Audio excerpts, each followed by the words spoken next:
All right, I'm back with another rumor report by WrestleLamia, and again, nothing but rumor reports based off of this video. But if you guys want to subscribe, which I'm pretty sure you have, here's a screenshot right here. We're not gonna waste no time. Let's see what they're talking about and what's new. What is going on, guys? It is WrestleLamia here, back with another video. Join us now as we look at this week's edition of SmackDown, as well as the wildest news stories and rumors you need to know, including the real reason why The Rock wants Cody Rhodes' soul. And no, it has nothing to do with Shang Tsung. Carmella's WWE contract has expired and she's now a free agent. AJ Styles bound for TNA. Goldberg vs. Gunther cancelled. WrestleMania 42 coming to New Orleans, and much more. Be sure to subscribe and hit that notification bell for daily wrestling videos, and follow us on Facebook for exclusive lists. Also check out our new videos on WrestleLamia XL. Now, as always, we won't recap the matches, but just look at the good, the bad, and the downright ugly.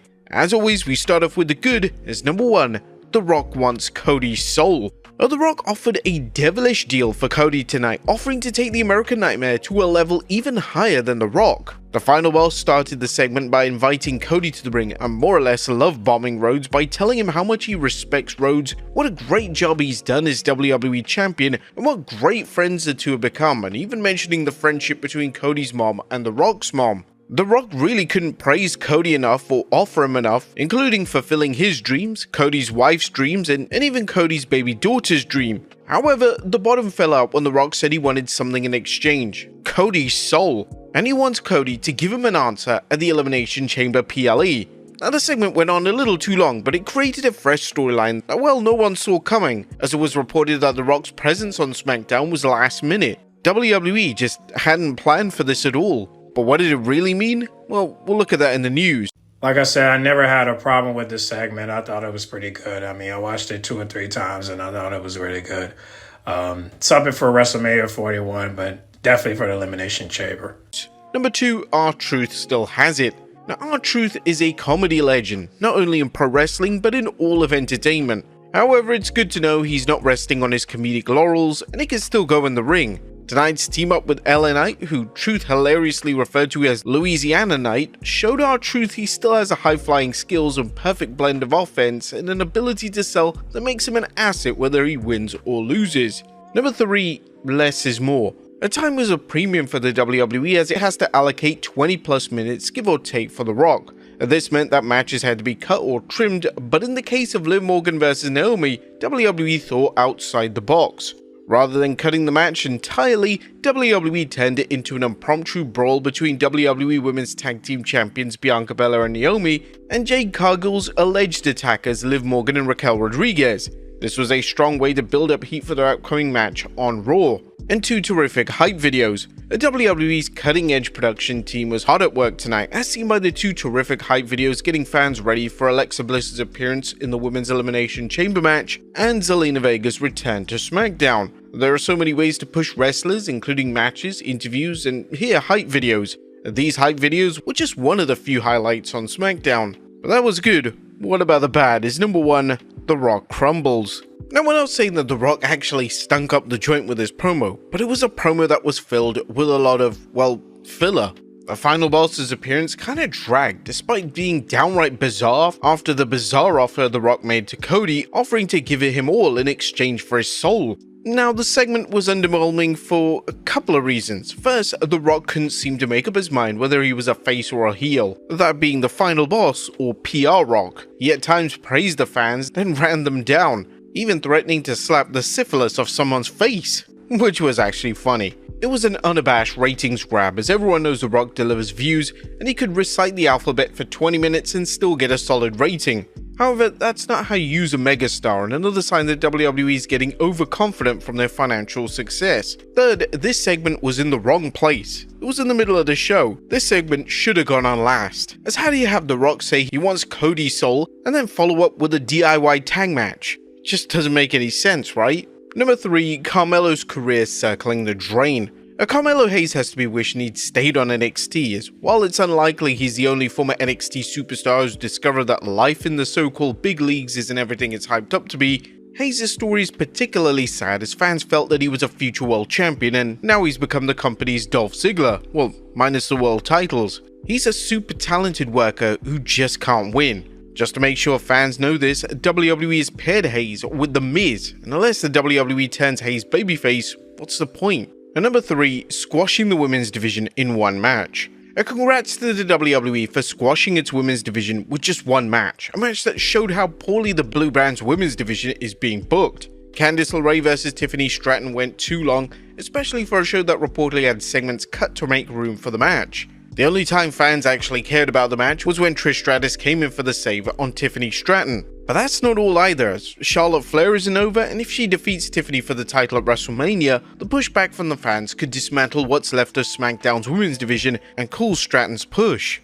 That was the bad. What about the downright ugly? 60 minutes sinking SmackDown. Now make no mistake about it, SmackDown's extra hour is slowly sucking the life out of the Blue Brand, and while the WWE is unlikely to drop the added 60 minutes until after WrestleMania, well that's the rumored schedule, it's gonna have to deal with the fallout from fans tuning out. Tonight's SmackDown was another erratic show and fans on social media are already blasting it because it seemed like filler. It's hard to argue against them, especially when even the Rock segment was weak at times. But what do you guys think of this week's Blue Brand? Let us know in the comments down below. Now, let's move on to the news. Sorry for using the wrong picture, but the only thing that pissed me off that day about SmackDown was when Liv and Raquel attacked Naomi and Bianca, knowing that they could have got back up and fight back. But other than that, I just feel like that could have been better if, Liv and Raquel got attacked backstage while they were laughing at Nick by Bianca and Naomi, and then they would have had a brawl out. But it didn't happen like that. And that was the only thing that pissed me off that day, was that Liv and Raquel should have got their ass whooped backstage after that attack. And then it would have been more interesting. But it didn't happen like that. The only time I ever saw something like that, it was when everyone got eliminated by Nia Jax at the Royal Rumble, and then they start brawling. But other than that, it was just like, y'all could have done that. Y'all could have continued that, you know what I'm saying? And now it's like, I don't know. I don't know what's next, but for SmackDown, but it is this Friday, so who knows? Who knows?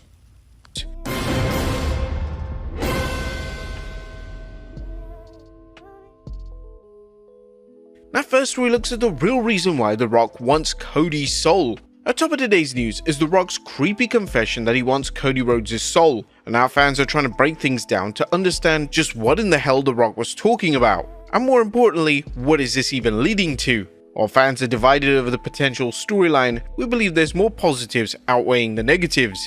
The first is WWE is looking to recreate Austin vs McMahon. Now The Rock's offer for Cody to be The Rock's champion is reminiscent of when Mr. McMahon told Stone Cold Steve Austin he wanted him to be his champion, launching the incredible successful Austin vs McMahon feud, thus Austin becoming a corporate champion, similar to what The Rock was. If so, that's a great way to position The Rock as an evil force directing his minions to make Cody's life a living hell should Rhodes decline The Rock's offer.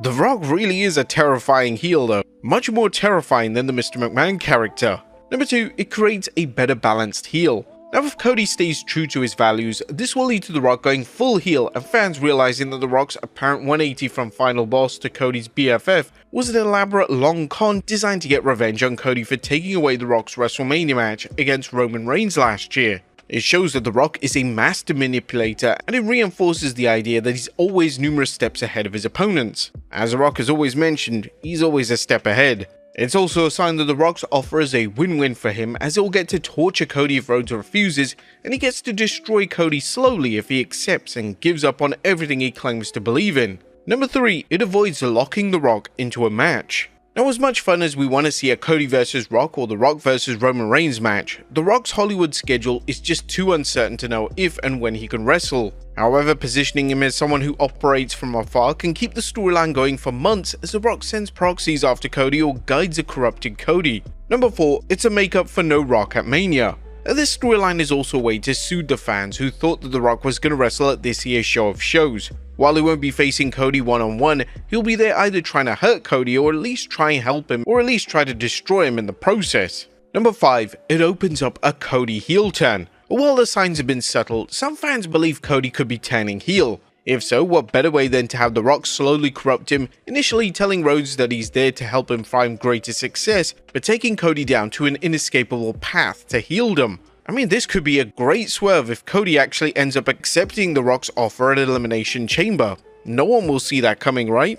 Number 6, The Rock's schedule interferences. Now, although The Rock doesn't have to wrestle, and although fans will likely want this storyline to end in the match despite The Rock all but confirming at the press conference that he won't be wrestling, what happens if The Rock's schedule keeps him from making enough appearances to keep the fans interested? Well, that's something WWE hopefully has thought out. But sadly, The Rock did confirm in the press conference that this isn't actually leading to a match. Now, wrestling fans can be fickle, and there's no guarantee fans want to revisit another evil authority figure or see Cody turn heel. But if that happens, the WWE will go in serious damage control mode, and Cody's title reign may actually suffer. This is in effect a very complex storyline, and while there's potential to show just how far the WWE's creative team has come, all it takes is one miscue for the storyline to turn stupid and become a stuff of memes. Let's hope WWE makes something out of this storyline and is not just hotshotting it just for the sake of The Rock returning for one show. What do you guys think of The Rock and Cody storyline? Let us know in the comments down below. Next up, WrestleMania 42 is coming to New Orleans.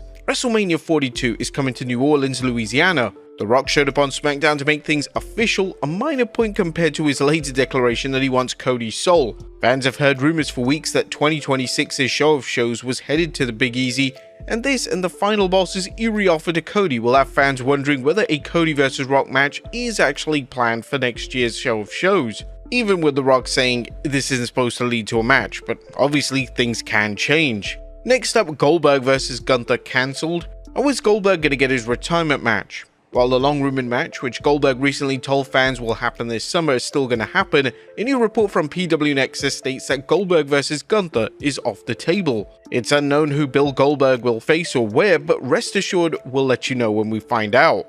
Yeah, I was wondering when they were going to do that, but might not happen.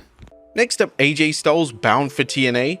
Could AJ Styles join the other WWE superstars who have appeared in TNA wrestling of late? Styles, who spent much of his career in TNA before heading to WWE, seems to be on his way back, at least judging from current TNA star AJ Francis mocking Styles on TNA Impact. The Observer discussed Francis trolling Styles during Impact, saying he teased calling out AJ Styles, who will likely make a TV appearance here soon, but Styles wasn't there. Next up, Carmella's WWE contract expired. That's bad news for fans of Carmella, as PW Nexus is reporting, with cooperation from Sean Ross Sapp of Fightful Select, we can confirm that Carmella's contract has come to an end with WWE. Fightful discussed Carmella's last activity in WWE, saying Carmella has not wrestled since March 2023. She's only been back for about 6 weeks before that. She's been absent due to a pregnancy, and she later revealed that she was dealing with drop foot. The former SmackDown Women's Champion and former Women's Tag Team Champion had previously stated that she was training to return to the ring, but that may appear to be over, as Bodyslam.net is reporting Carmella has changed her handle and taken anything WWE related away from her bio.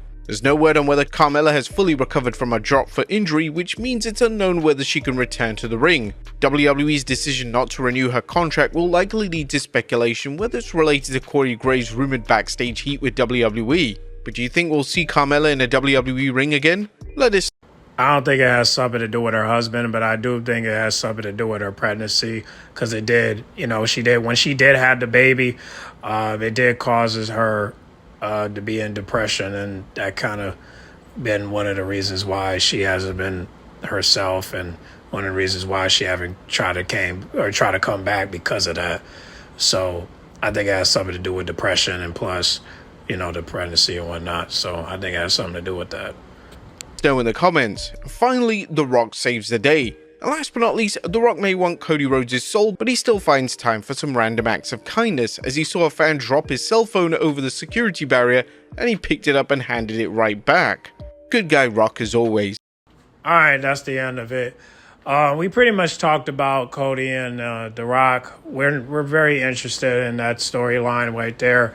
Goldberg, I now have a comment on that, and AJ coming back, that's great. To TNA, I think it would be really dope for the old fans that have known AJ Styles before he went to WWE. That would be good for him. Just a little throwback for all the fans out there that have watched TNA like I have, where we had people like the Beautiful People, we had Scott Steiner, we had Kevin Nash, Christian, and, you know, and the Hardy Boys, you know what I'm saying? Well, they're back now, but I'm just saying we had Hulk Hogan, Eric Bischoff, and Dixie Carter and all them. So I think it'll be good just to remind some new fans who, you know, where he started from, you know what I mean? Back before he grew his hair out, because he had a little buzz cut back then. So, yeah. Hey, listen. That's everything we need to know at this Rumor Report. But if we're just going to talk about SmackDown, I don't know. I mean, like I said, SmackDown, I mean, I don't know, man. I mean, the only thing I see wrong with SmackDown is just how they operate with women. But everything else is just like, I don't see the problem. So, but just Carmelo Hayes losing, LA Knight getting his United States title back. You know, that's, and Tonga not being able to speak unless he say yeah. You know, it's like, come on, bro, let the man talk. You know what I mean? So, but you know, Candace and Tiffany and Nia facing each other over and over again, along with Liv and Raquel and Naomi and Bianca. I think this Friday they're probably just gonna do a preview for Elimination Chamber. I'm hoping that Alexa Bliss don't get involved in this fight and she just stay in the back, because I think that would be great promo for her, because she don't need to get hurt. She really don't. I mean, the woman has a bright future for her title run if she ever wins against Rhea, if she wins the Elimination Chamber, and I really don't want to see her get hurt. So I'd rather for her to just stay in the back so she could tease people and hopefully do a little something to make her promo even better. So we'll see, man. But y'all get on the comment box and make sure you guys like, comment, subscribe, and pick which report that you heard in this video that you want to talk about in the comment box. All right. Like, comment, subscribe, share if you're new, and I'll catch y'all in the next one. All right, I'm out.